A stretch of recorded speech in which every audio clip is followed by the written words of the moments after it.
नमस्कार, आप देख रहे हैं CNX 24। इस वक्त की बड़ी खबर, भाजपा हराओ संविधान की रक्षा के लिए, लोकतंत्र की रक्षा के लिए, युवाओं के सुरक्षित भविष्य के लिए, घृणा के खात्मे, खुशहाली के लिए विनम्र अपील। सम्मानीय भाइयों और बहनों से सम्राट होटल में एक प्रेस वार्ता रखी गई। प्रेस वार्ता में आए हुए डॉक्टर विष्णु शर्मा CPM से, मनोहर मिरोठे CPI से, ओम प्रकाश अग्रवाल JDU से, डॉक्टर पुष्पराग भारत छोड़ो अभियान से, इन सभी लोगों ने प्रेस वार्ता में पत्रकारों से रूबरू हुए और पत्रकारों के सवालों के जवाब दिए। और सभी लोगों ने एक ही नारा दिया, ना कोई हिचक ना कोई झिझक, फैसला हो दो टूक निडर। आपसे विनम्र निवेदन है कि अपने अमूल्य वोट से भाजपा हराएं, देश बचाएं। जो भी जिस तरीके के भ्रष्टाचार घोटाले जो हुए हैं आम जनता के बीच ले जाने का काम हम भी करेंगे। हम भी अभियान चला रहे हैं। आज की प्रेस वार्ता में हम यही बात बताना चाहते हैं कि हम जितने लोग बैठे हुए हैं एक अभियान के जरिए ये देश की चिंता करते हुए, देश को बचाने के लिए, संविधान को बचाने के लिए, लोकतंत्र की हिफाजत के लिए भाजपा को हराना बहुत आवश्यक है।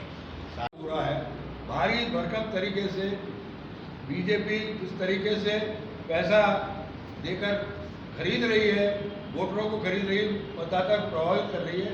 ये बहुत बड़ा कारण है। आप देख रहे हैं कि तमाम लोग बीजेपी को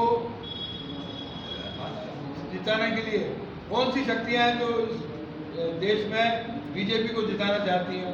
आम आदमी परेशान है। हमारे प्रधानमंत्री कहते हैं कि भ्रष्टाचार के मामले में 0 टॉलरेंस, लेकिन स्थिति क्या है? जो जमीन पर है वो आपको दिखता है। यहाँ कलेक्टर की पोस्ट भी 2 करोड़ 3 करोड़ साल की है। SP छोटे से छोटा है, तहसीलदार भी सब जगह पोस्ट, चाहे वो TI हो, सब जगह पोस्ट पैसे से बढ़ती है, खरीदी जा रही है और उनसे वसूली करके ऊपर पैसा जा रहा है, जिसका उपयोग ये चुनाव में करते हैं। आज जो पैसा चुनाव में उपयोग हो रहा है वो इसी तरीके से हो रहा है। तो यही हमारे जो छोटी छोटी पार्टियां हैं उनको खत्म। क्योंकि इस समय संविधान बचाने का सवाल है, इस समय लोकतंत्र बचाने का सवाल है। इसलिए एक ही नारा है कि किसी भी कीमत पर भाजपा को हराओ। हम ये नहीं कह रहे हैं किसको जिताओ, हम ये कह रहे हैं जो भाजपा को हराने के लिए सशक्त दिखाई देता है उसको समर्थन दिया जाना चाहिए। कौन सी पार्टी है? क्या हो रहा है? एक तरफ आदिवासी को पूजने की बात करते हैं वोट बैंक बनाने के लिए, और दूसरी तरफ कोई आदिवासी के ऊपर पेशाब भी करते हैं।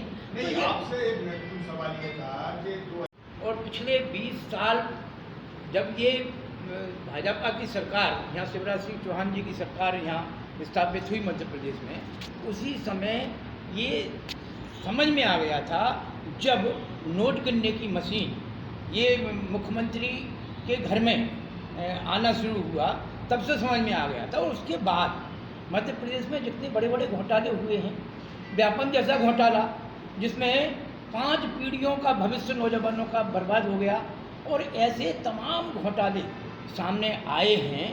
तो ये जो भाजपा की सरकार है, देखो जहाँ केंद्र की डबल इंजन की सरकार है, बुलडोजर की सरकार है, कौन के ऊपर बुलडोजर चल रहे हैं? अल्पसंख्यकों के ऊपर, मुस्लिम, ईसाई और यहाँ तक कि जैन समाज के भी नीमच में ये जिस तरीके से ये हत्या की गई है, तो ये सामने इनका चेहरा दिखाई दे रहा है। और ये अब आप लोगों को हम इतना कुछ कह नहीं सकते किन कारणों से बढ़ रही है और किन कारणों से कम हो रही है, परंतु आज हम इस मंच से निवेदन करना यही चाहते हैं, तय तो आपको ही करना है। झूठा हमारा आरोप है कि जो मीडिया अपने जो सोशल मीडिया पे झूठा प्रचार कर करके आज ये स्थिति बना दी गई है कि वामपंथी या सारी चीज़ों को, और कोई वामपंथी अकेली कोई विचारधारा नहीं है जो आज ये कह रही है कि भाजपा को हरा है। अगर आपको याद है, इंडिया का जो गठबंधन है उसमें कितनी पार्टियां हैं?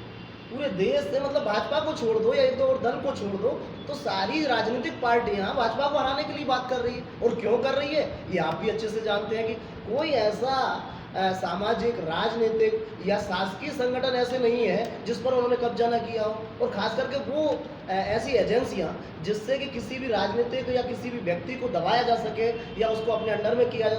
ईडी के छापे आपके सामने हैं तमाम। तो इसलिए ये कहना कि सिर्फ वामपंथी, ऐसा नहीं है।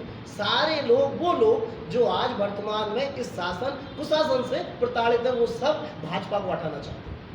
आपसे एक महत्वपूर्ण सवाल था डॉक्टर साहब, उसने जनहितैषी कामों को रोका है और यहाँ पर बेरोजगार लोगों की संख्या बढ़ी है, किसान परेशान है, छात्र परेशान है, नौजवान परेशान है। ऐसे में भारतीय जनता पार्टी को अपदस्थ करना बहुत जरूरी है।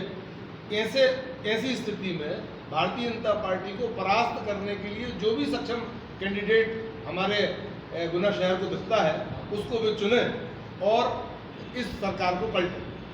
आखिर कौन है